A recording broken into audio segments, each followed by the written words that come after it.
রবীন্দ্রনাথ ঠাকুরের ছোট গল্প মেঘ ও রৌদ্র।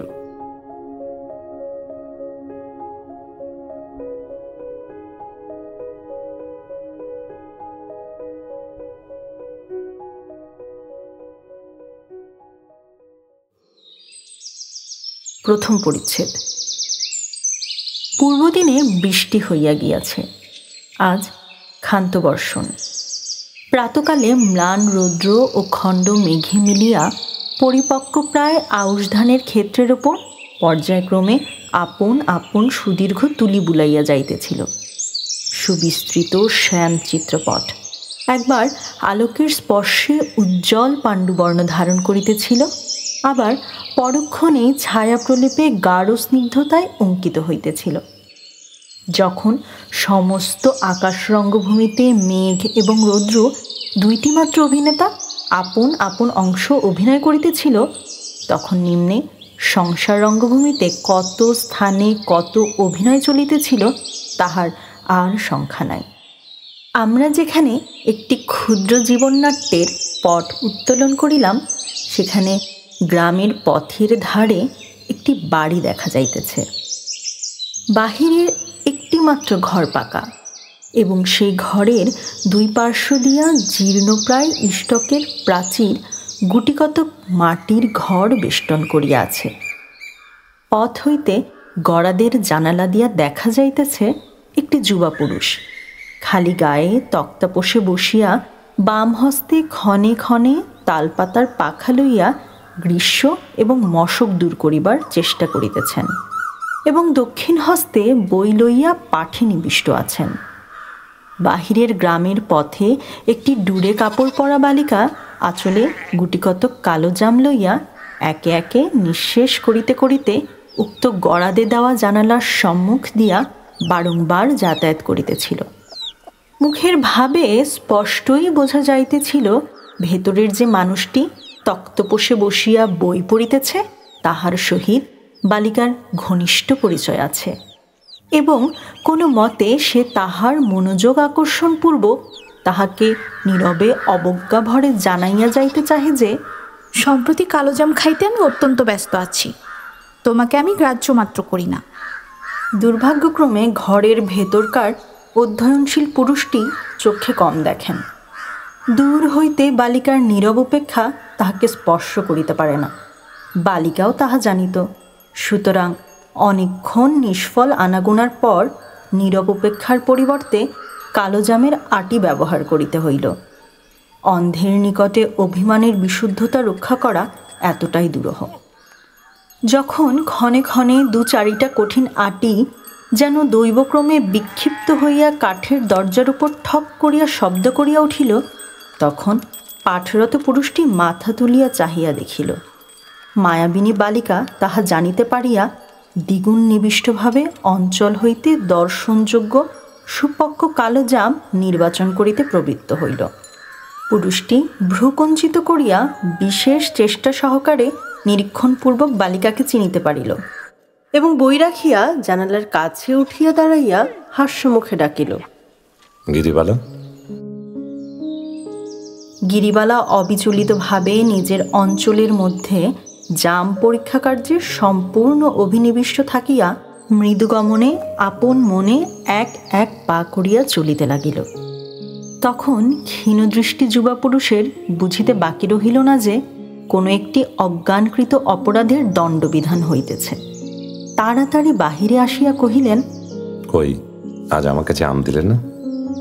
গিরিবালা সে কথা কানে না আনিয়া বহু অন্বেষণ ও পরীক্ষায় একটি জাম মনোনীত করিয়া অত্যন্ত চিন্তিত মনে খাইতে আরম্ভ করিল।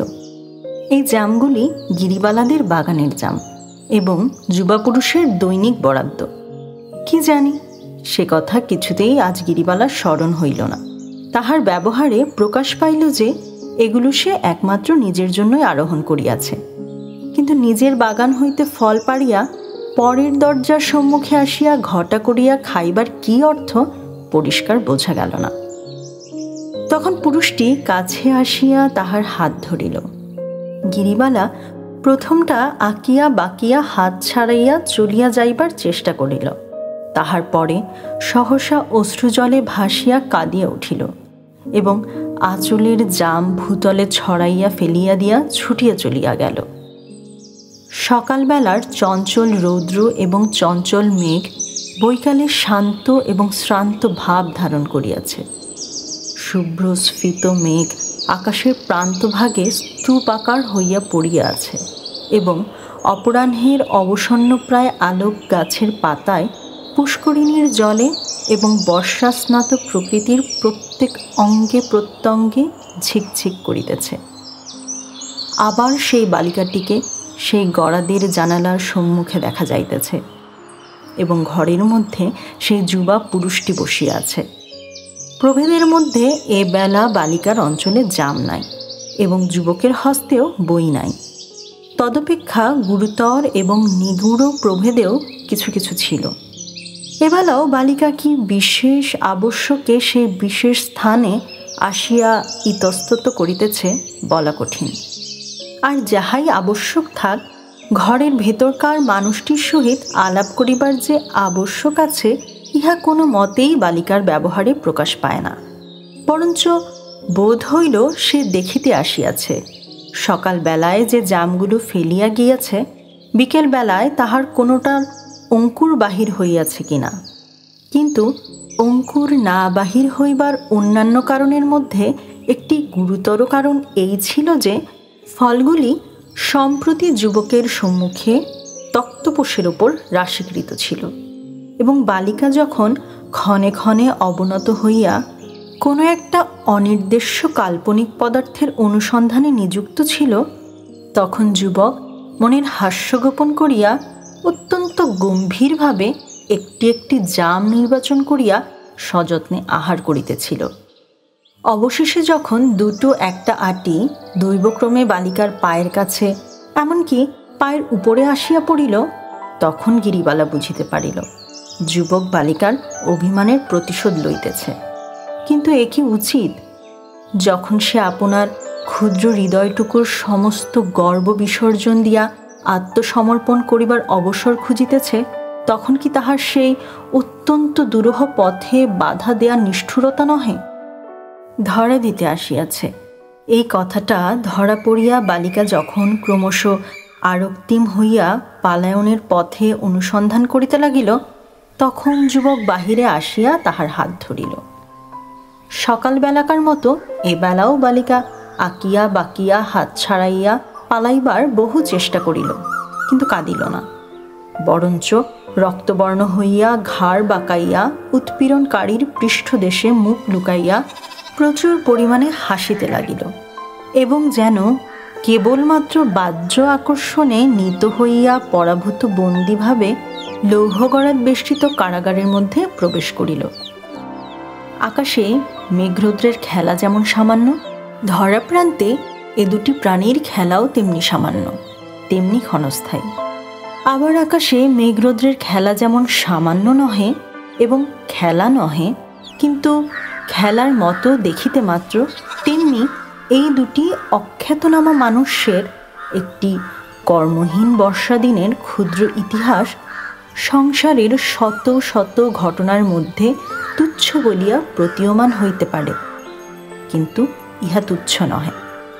যে বৃদ্ধ বিরাট অদৃষ্ট অবিচলিত গম্ভীর মুখে অনন্তকাল ধরিয়া যুগের সহিত যুগান্তর গাঁথিয়া তুলিতেছে, সেই বৃদ্ধই বালিকার এই সকাল বিকালের তুচ্ছ হাসি কান্নার মধ্যে জীবনব্যাপী সুখ দুঃখের বীজ অঙ্কুরিত করিয়া তুলিতেছিল। তথাপি বালিকার এই অকারণ অভিমান বড়ই অর্থহীন বলিয়া বোধ হইল, কেবল দর্শকের কাছে নহে, এই ক্ষুদ্র নাট্যের প্রধান পাত্র উক্ত যুবকের নিকটেও।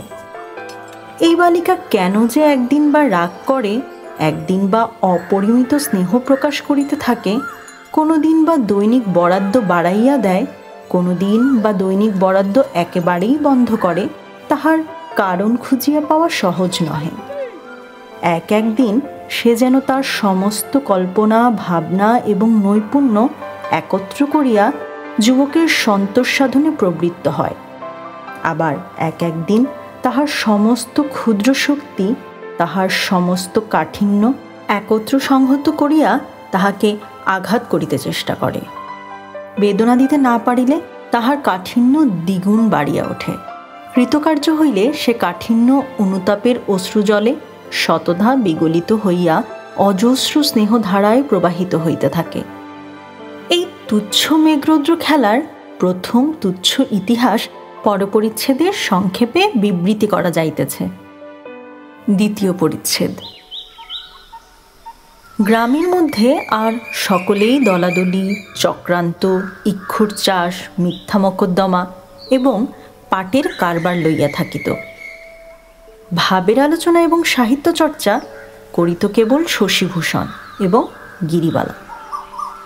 ইহাতে কাহারও ঔৎসুক বা উৎকণ্ঠার কোনো বিষয় নাই, কারণ গিরিবালার বয়স 10 এবং শশীভূষণ একটি সদ্য বিকশিত MA BL, উভয়ে প্রতিবেশী মাত্র।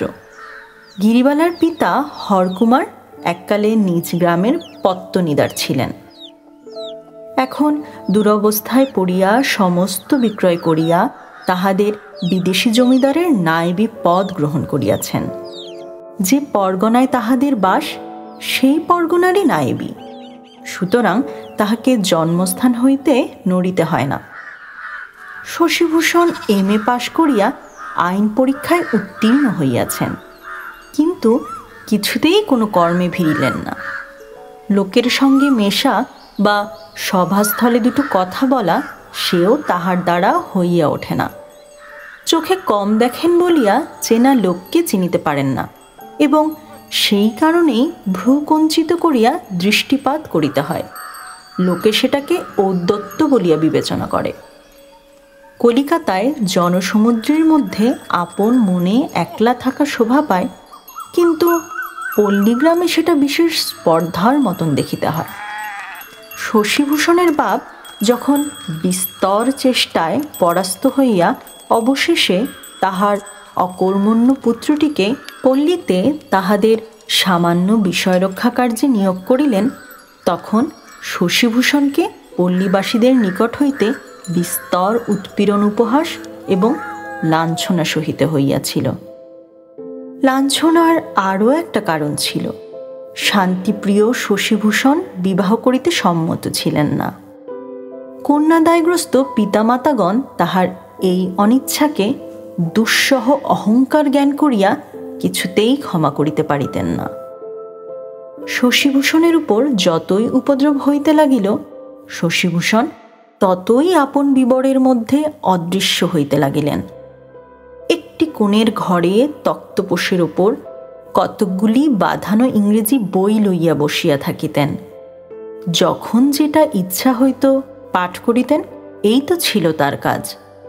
বিষয় কি করিয়া রক্ষা হইত তাহা বিষয়ই জানে, এবং পূর্বেই আভাসে বলা গিয়াছে মানুষের মধ্যে তাহার সম্পর্ক ছিল কেবল গিরিবালার সহিত। গিরিবালার ভাইরা স্কুলে যাইত এবং ফিরিয়া আসিয়া মোড়ো ভগ্নীটিকে কোনোদিন জিজ্ঞাসা করিত, পৃথিবীর আকার কিরূপ? কোনোদিন বা প্রশ্ন করিত, সূর্য বড় নাকি পৃথিবী বড়? সে যখন ভুল বলিত তখন তাহার প্রতি বিপুল অবজ্ঞা দেখাইয়া ভ্রম সংশোধন করিত। সূর্য পৃথিবী অপেক্ষা বৃহৎ।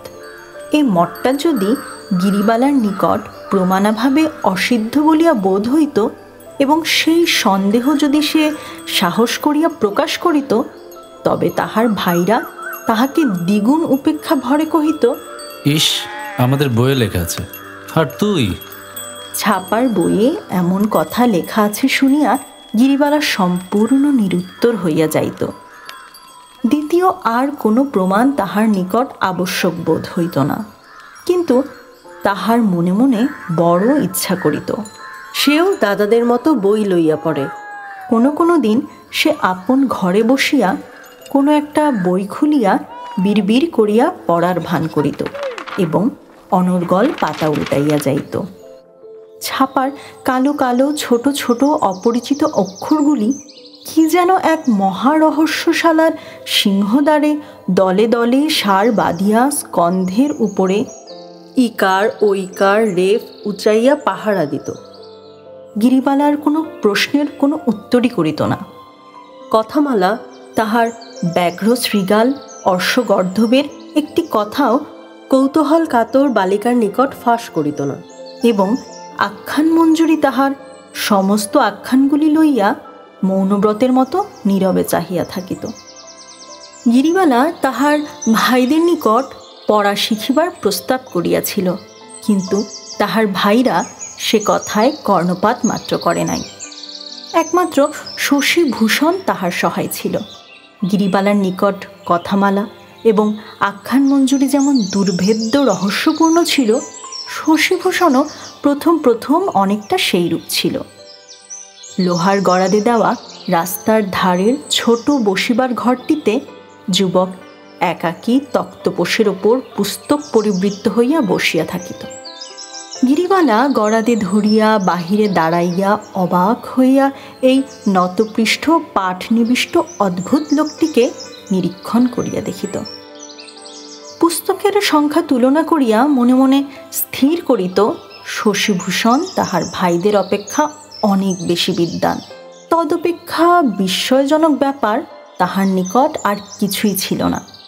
কথামালা প্রভৃতি পৃথিবীর প্রধান প্রধান পাঠ্যপুস্তকগুলো শশীভূষণ যে নিঃশেষপূর্বক পাঠ করিয়া ফেলিয়াছে, এই বিষয়ে তাহার সন্দেহ মাত্র ছিল না। এই জন্য শশীভূষণ যখন পুস্তকের পাত উল্টাইত, সে স্থিরভাবে দাঁড়াইয়া তাহার জ্ঞানের অবধি নির্ণয় করিতে পারিত না। অবশেষে এই বিস্ময়মগ্ন বালিকাটি ক্ষীণদৃষ্টি শশীভূষণেরও মনোযোগ আকর্ষণ করিল। শশীভূষণ একদিন একটা ঝকঝকে বাঁধানো বই খুলিয়া বলিল, গিরিবালা, ছবি দেখবি আয়।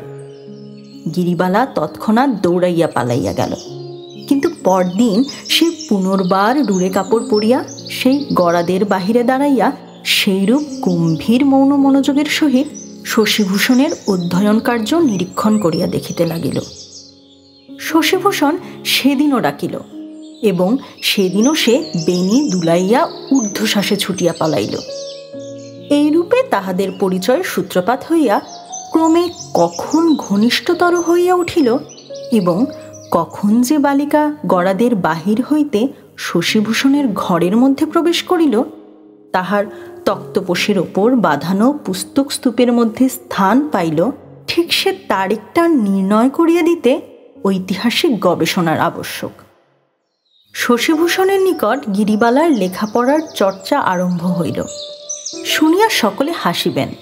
এই মাস্টারটি তাহার ক্ষুদ্র ছাত্রীকে কেবল যে অক্ষর, বানান এবং ব্যাকরণ শিখাইত তাহা নহে, অনেক বড় বড় কাব্য তর্জমা করিয়া শুনাইত এবং তাহার মতামত জিজ্ঞাসা করিত। বালিকা কি বুঝিত তাহা অন্তর্যামীই জানেন, কিন্তু তাহার ভালো লাগিত তাহাতে সন্দেহ নাই। সে বোঝা না বোঝায় মিশাইয়া আপন বাল্য হৃদয়ে নানা অপরূপ কল্পনাচিত্র আঁকিয়া লইত। নীরবে চক্ষু বিস্ফোরিত করিয়া মন দিয়া শুনিত। মাঝে মাঝে একটা অত্যন্ত অসঙ্গত প্রশ্ন জিজ্ঞাসা করিত, এবং কখনো কখনো অকস্মাৎ একটা অসংলগ্ন প্রসঙ্গাতরে গিয়া উপনীত হইত। শশীভূষণ তাহাতে কখনো কিছু বাধা দিত না।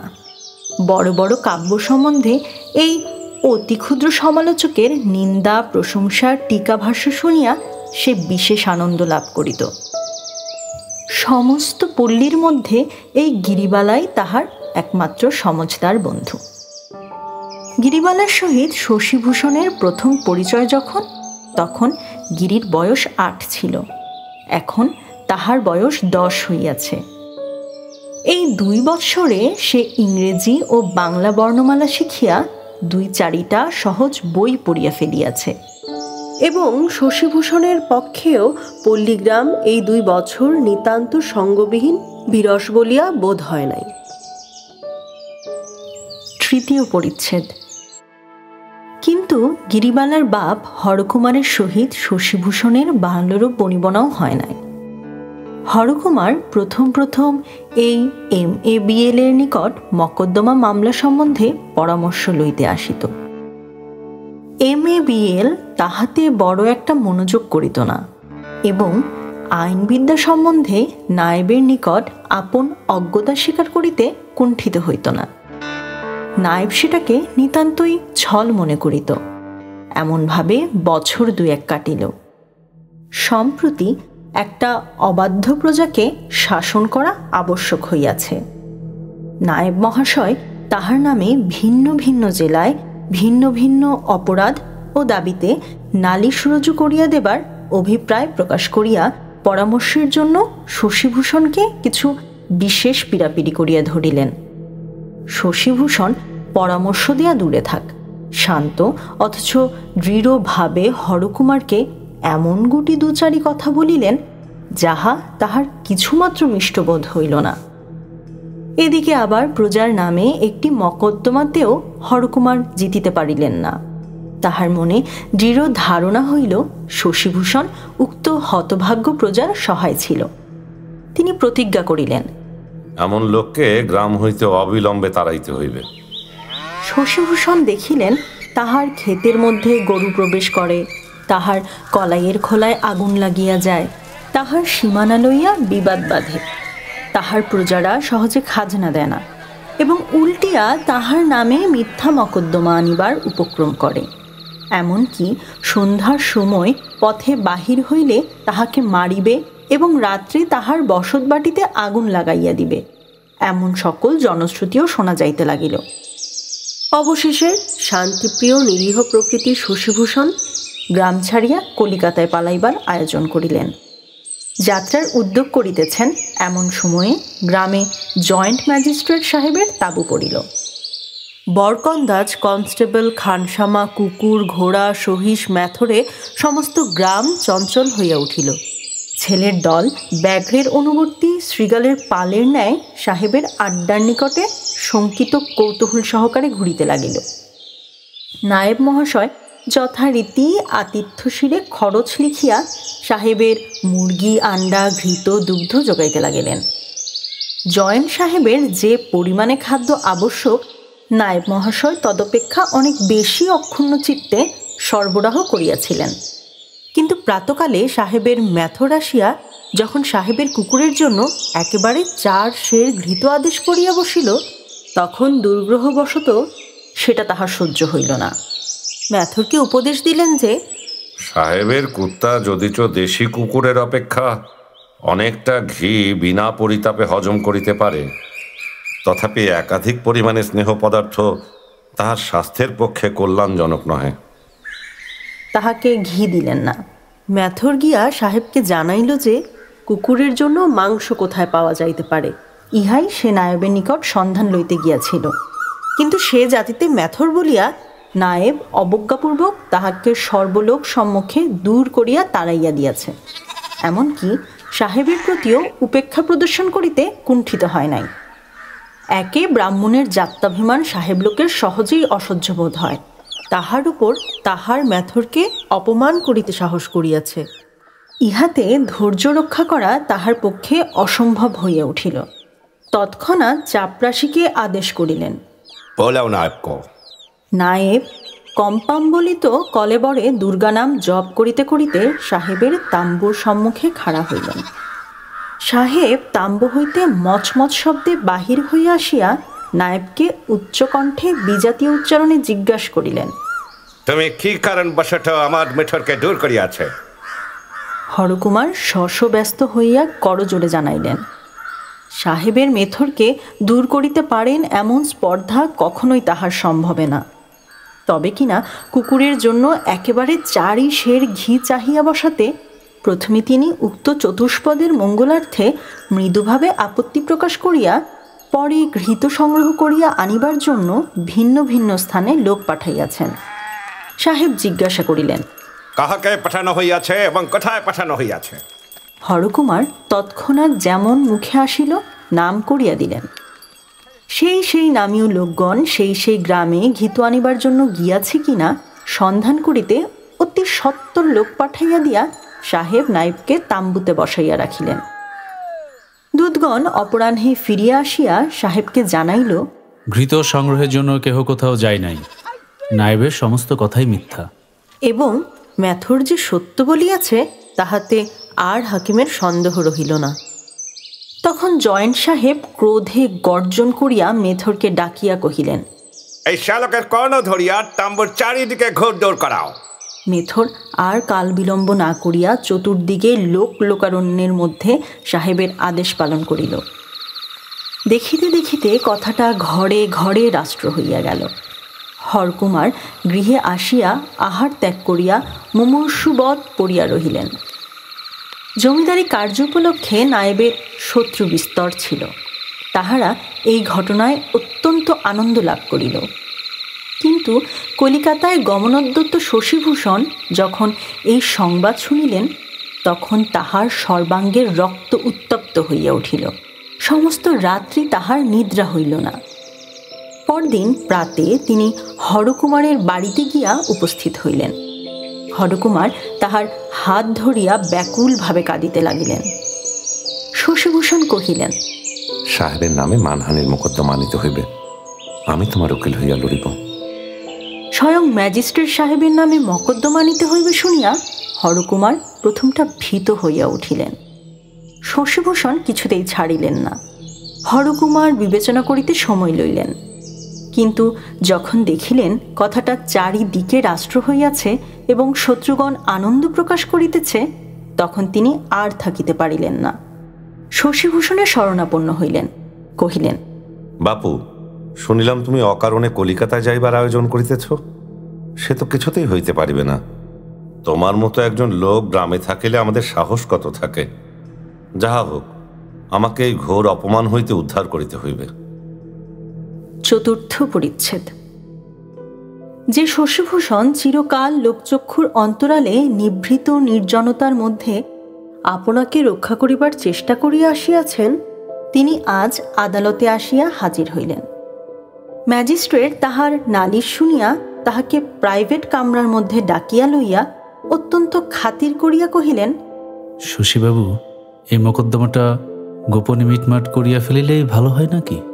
শশীবাবু টেবিলের উপরিস্থিত একখানি আইন গ্রন্থের মলাটের ওপর তাহার কুঞ্চিত ভ্রু ক্ষীণ দৃষ্টি অত্যন্ত নিবিষ্টভাবে রক্ষা করিয়া কহিলেন, আমার মক্কেলকে আমি এরূপ পরামর্শ দিতে পারি না। তিনি প্রকাশ্যভাবে অপমানিত হইয়াছেন, গোপনে ইহার মিটমাট হইবে কি করিয়া? সাহেব দুচারি কথা কইয়া বুঝিলেন এই স্বল্পভাষী স্বল্পদৃষ্টি লোকটিকে সহজে বিচলিত করা সম্ভব নহে। কহিলেন, অলরাইট বাবু, দেখা যাও কতদূর কি হয়। এই বলিয়া ম্যাজিস্ট্রেট সাহেব মকদ্দমার দিন ফিরাইয়া দিয়া মফস্বল ভ্রমণে বাহির হইলেন। এদিকে জয়েন্ট সাহেব জমিদারকে পত্র লিখিলেন। তোমার নায়েব আমার ভৃত্যদিগকে অপমান করিয়া আমার প্রতি অবজ্ঞা প্রকাশ করে। আশা করি তুমি ইহার সমুচিত প্রতিকার করিবে। জমিদার শশব্যস্ত হইয়া তৎক্ষণাৎ হরকুমারকে তলব করিলেন। নায়েব আদ্যপান্ত সমস্ত ঘটনা খুলিয়া বলিলেন। জমিদার অত্যন্ত বিরক্ত হইয়া কহিলেন, সাহেবের মেথর যখন চারিশের ঘি চাহিল, তুমি বিনা বাক্য ব্যয়ে তৎক্ষণাৎ কেন দিলে না? তোমার কি বাপের করি লাগিত? হরকুমার অস্বীকার করিতে পারিলেন না যে ইহাতে তাহার পৈতৃক সম্পত্তির কোনরূপ ক্ষতি হইত না। নতশিরে অপরাধ স্বীকার করিয়া কহিলেন, আমার গ্রহ মন্দ, তাই এমন দুর্বুদ্ধি ঘটিয়াছিল। জমিদার কহিলেন, তারপর আবার সাহেবের নামে নালিশ করিতে তোমাকে কে বলিল? হরকুমার কহিলেন, ধর্মাবতার, নালিশ করিবার ইচ্ছা আমার ছিল না। ওই আমাদের গ্রামের শশী, তাহার কোথাও কোনো মোকদ্দমা জোটে না। সে ছোড়া নিতান্ত জোর করিয়া প্রায় আমার সম্মতি না লইয়াই এই হাঙ্গামা বাঁধাইয়া বসিয়াছে। শুনিয়া জমিদার শশীভূষণের উপর অত্যন্ত ক্রুদ্ধ হইয়া উঠিলেন।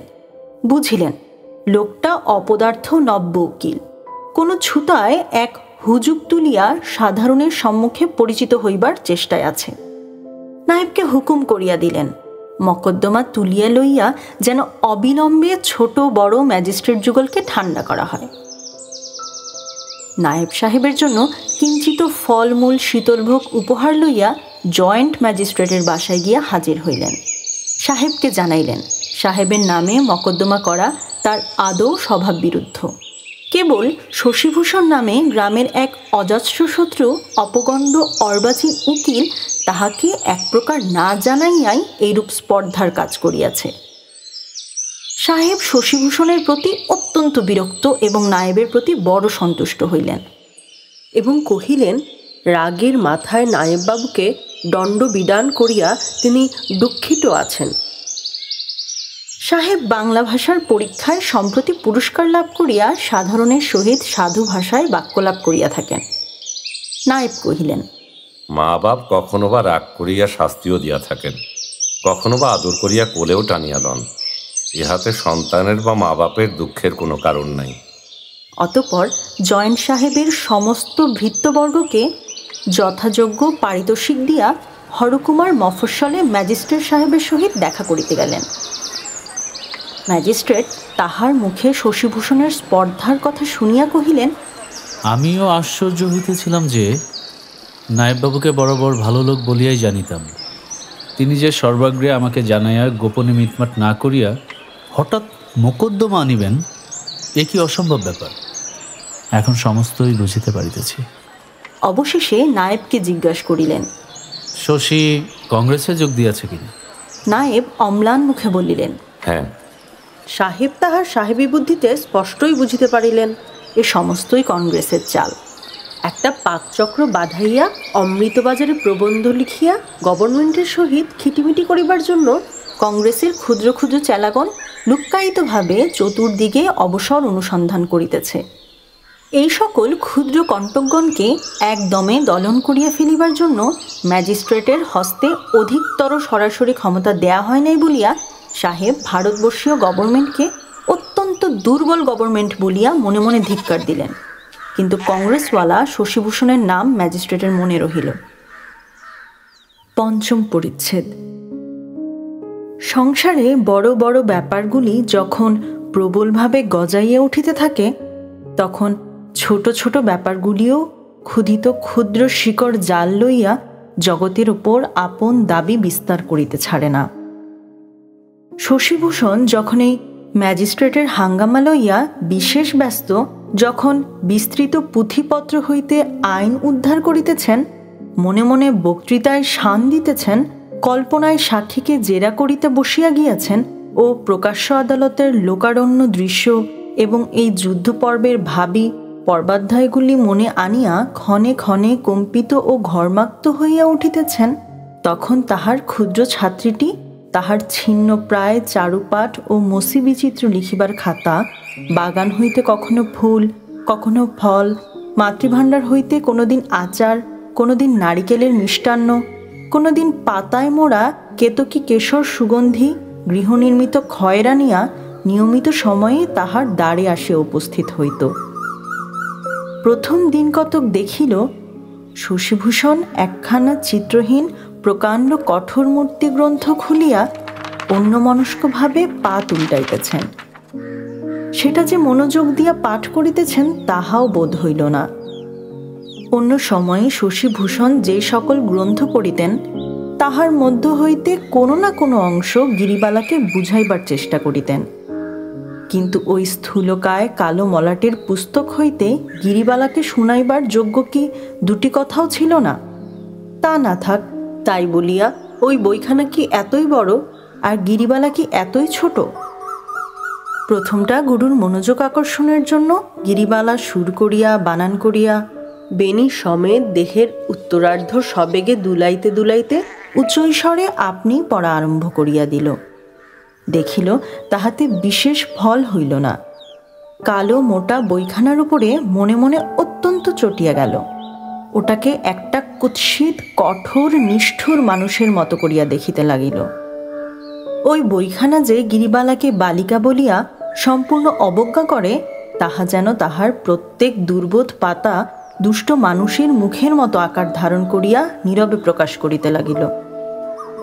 সেই বইখানা যদি কোনো চোরে চুরি করিয়া লইয়া যাইত, তবে সেই চোরকে সে তাহার মাতৃভাণ্ডারের সমস্ত কেয়া ক্ষয়ের চুরি করিয়া পুরস্কার দিতে পারিত।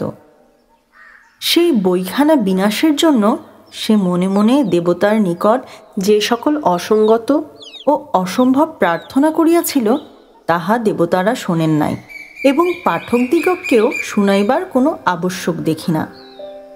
তখন ব্যথিত হৃদয় বালিকা দু একদিন চারুপাঠ হস্তে গুরুগৃহে গমন বন্ধ করিল এবং সেই দু একদিন পরে এই বিচ্ছেদের ফল পরীক্ষা করিয়া দেখিবার জন্য সে অন্য ছলে শশীভূষণের গৃহসম্মুখবর্তী পথে আসিয়া কটাক্ষপাত করিয়া দেখিল। শশীভূষণ সে কালো বইখানা ফেলিয়া একাকী দাঁড়াইয়া হাত নাড়াইয়া লোহার গাড়েদগুলোর প্রতি বিজাতীয় ভাষায় বক্তৃতা প্রয়োগ করিতেছেন। বোধ করি বিচারকের মন কেমন করিয়া গলাইবেন এই লোহাগুলোর উপর তাহার পরীক্ষা হইতেছে। সংসারে অনভিজ্ঞ গ্রন্থবিহারী শশীভূষণের ধারণা ছিল যে পুরাকালের ডিমোস্থনিস, সিসিরো, বার্গ, শেরিডন প্রভৃতি বাগ্মীগণ বাক্য বলে যে সকল অসামান্য কার্য করিয়া গিয়াছেন, যেরূপ শব্দভেদী স্বরবর্ষণে অন্যায়কে ছিন্ন ভিন্ন, অত্যাচারকে লাঞ্ছিত এবং অহংকারকে ধূলিসাৎ করিয়া দিয়াছেন, আজিকার দোকানদারির দিনেও তাহা অসম্ভব নহে। প্রভুত্বমত গর্বিত উদ্যত ইংরেজকে কেমন করিয়া তিনি জগৎ সম্মুখে লজ্জিত ও অনুতপ্ত করিবেন, তিলকুচি গ্রামের জীর্ণ ক্ষুদ্র গৃহে দাঁড়াইয়া শশীভূষণ তাহারই চর্চা করিতেছিলেন। আকাশের দেবতারা শুনিয়া হাসিয়াছিলেন কি তাহাদের দেবচক্ষু অশ্রুসিক্ত হইতেছিল তাহা কেউ বলিতে পারে না। সুতরাং সেদিন গিরিবালা তাহার দৃষ্টিপথে পড়িল না। সেদিন বালিকার অঞ্চলে জাম ছিল না। পূর্বে একবার জামের আটি ধরা পড়িয়া অবধি ওই ফল সম্বন্ধে সে অত্যন্ত সংকুচিত ছিল। এমনকি শশীভূষণ যদি কোনো দিন নিরীহভাবে জিজ্ঞাসা করিত, দিদি আর জাম নেই, সে সেটাকে গুঁড়ো উপহাস জ্ঞান করিয়াও সক্ষবে যাও বলিয়া তর্জন করিয়া পলায়নের উপক্রম করিত। জামের আটির অভাবে আজ তাহাকে একটা কৌশল অবলম্বন করিতে হইল। সহসা দূরের দিকে দৃষ্টিক্ষেপ করিয়া বালিকা উচ্চৈ স্বরে বলিয়া উঠিল, স্বর্ণ ভাই, তুই যাস নে, আমি এখনই যাচ্ছি। পুরুষ পাঠক মনে করিতে পারেন যে কথাটা স্বর্ণলতা নামক কোনো দূরবর্তিনী সঙ্গিনীকে লক্ষ্য করিয়া উচ্চারিত, কিন্তু পাঠিকারা সহজেই বুঝিতে পারিবেন দূরে কেহই ছিল না, লক্ষ্য অত্যন্ত নিকট। কিন্তু হায়, অন্ধ পুরুষের প্রতি সে লক্ষ্য ভ্রষ্ট হইয়া গেল। শশীভূষণ যে শুনিতে পান নাই তাহা নহে, তিনি তাহার মর্ম গ্রহণ করিতে পারিলেন না। তিনি মনে করিলেন বালিকা সত্যই ক্রীড়ার জন্য উৎসুক এবং সেদিন তাহাকে খেলা হইতে অধ্যয়নে আকর্ষণ করিয়া আনিতে তাহার অধ্যবসায় ছিল না, কারণ তিনিও সেদিন কোনো কোনো হৃদয়ের দিকে লক্ষ্য করিয়া তীক্ষ্ণ স্বর সন্ধান করিতেছিলেন। বালিকার ক্ষুদ্র হস্তের সামান্য লক্ষ্য যেমন ব্যর্থ হইয়াছিল, তাহার শিক্ষিত হস্তের মহৎ লক্ষ্য সেইরূপ ব্যর্থ হইয়াছিল। পাঠকেরা সে সংবাদ পূর্বেই অবগত হইয়াছেন। জামের আটির একটা গুণ এই যে একে একে অনেকগুলো নিক্ষেপ করা যায়। চারিটি নিষ্ফল হইলে অন্তত পঞ্চমটি ঠিক স্থানে গিয়া লাগিতে পারে। কিন্তু স্বর্ণ হাজার কাল্পনিক হোক, তাহাকে এখনই যাচ্ছি আশা দিয়া অধিকক্ষণ দাঁড়াইয়া থাকা যায় না। থাকিলে স্বর্ণের অস্তিত্ব সম্বন্ধে লোকের স্বভাবতই সন্দেহ জন্মিতে পারে। সুতরাং সে উপায়টি যখন নিষ্ফল হইল, তখন গিরিবালাকে অবিলম্বে চলিয়া যাইতে হইল। তথাপি স্বর্ণ নাম্নী কোনো দূরস্থিত সহচরীর সঙ্গ লাভ করিবার অভিলাষ আন্তরিক হইলে যেরূপ সবেগে উৎসাহের সহিত পদচারণা করা স্বাভাবিক হইত, গিরিবালার গতিতে তাহা লক্ষিত হইল না। সে যেন তাহার পৃষ্ঠ দিয়া অনুভব করিবার চেষ্টা করিতেছিল পশ্চাতে কেহ আসিতেছে কিনা। যখন নিশ্চয় বুঝিল কেহ আসিতেছে না, তখন আশার শেষতম ক্ষীণতম ভগ্নাংশটুকু লইয়া একবার পশ্চাৎ ফিরিয়া চাহিয়া দেখিল এবং কাহাকেও না দেখিয়া সেই ক্ষুদ্র আশাটুকুও এবং শিথিলপত্র চারুপাটখানি খণ্ড খণ্ড করিয়া ছিঁড়িয়া পথে ছড়াইয়া দিল। শশীভূষণ তাহাকে যে বিদ্যাটুকু দিয়াছে সেটুকু যদি সে কোনো মতে ফিরাইয়া দিতে পারিত, তবে বোধ হয় পরিত্যাজ্য জামের আটির মতো সে সমস্তই শশীভূষণের দ্বারের সম্মুখে সশব্দে নিক্ষেপ করিয়া দিয়া চলিয়া আসিত। বালিকা প্রতিজ্ঞা করিল, দ্বিতীয়বার শশীভূষণের সহিত দেখা হইবার পূর্বেই সে সমস্ত পড়াশোনা ভুলিয়া যাইবে। তিনি যে প্রশ্ন জিজ্ঞাসা করিবেন তাহার কোনোটিরই উত্তর দিতে পারিবে না, একটিরও না। তখন শশীভূষণ অত্যন্ত জব্দ হইবে। গিরিবালার দুই চক্ষু জলে ভরিয়া আসিল। পড়া ভুলিয়া গেলে শশীভূষণের যে কিরূপ তীব্র অনুতাপের কারণ হইবে তাহা মনে করিয়া সে পীড়িত হৃদয়ে কিঞ্চিত সান্ত্বনা লাভ করিল এবং কেবলমাত্র শশীভূষণের দোষে বিস্তৃত শিক্ষা সেই হতভাগিনী ভবিষ্যৎ গিরিবালাকে কল্পনা করিয়া তাহার নিজের প্রতি করুণার রস উচ্ছ্বলিত হইয়া উঠিল।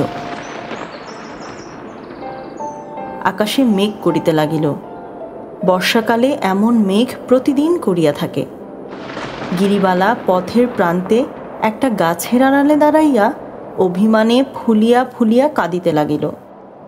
এমন অকারণ কান্না প্রতিদিন কত বালিকা কাঁদিয়া থাকে, উহার মধ্যে লক্ষ্য করিবার বিষয় কিছুই ছিল না।